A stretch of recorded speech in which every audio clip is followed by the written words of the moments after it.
Book 5 सुरु हुन्छ एकदमै जीवनसँग जोडिएको समस्याबाट। बिहान उठ्न गाह्रो हुन्छ। मार्कस पनि थाक्थे। उनी पनि सुस्त हुन्थे।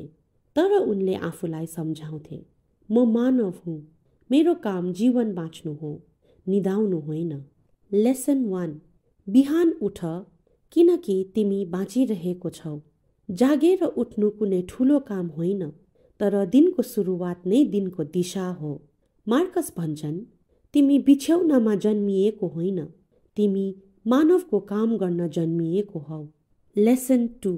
मार्कस भन्छन्, गुनासोले जीवन थाक्छ, कृतज्ञताले जीवन उठ्छ।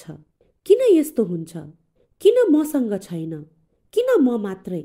यस्ता प्रश्नहरूले जीवन भारी बनाउँछन्।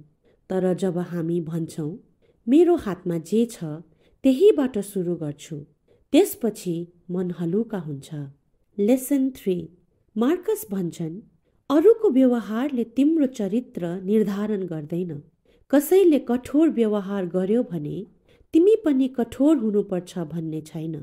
अरू जस्तै बन्नु सजिलो छ, तर आफ्नै मूल्यहरू समातेर बस्नु त्यो नै शक्ति हो। लेसन 4। मार्कस भन्छन्, काम गर्ने बानी मनको औषधि हो।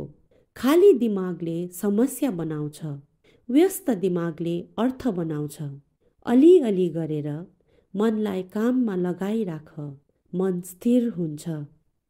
लेसन 5। मार्कस भन्छन्, आज, अहिले, यही क्षण अभ्यास सुरु गर।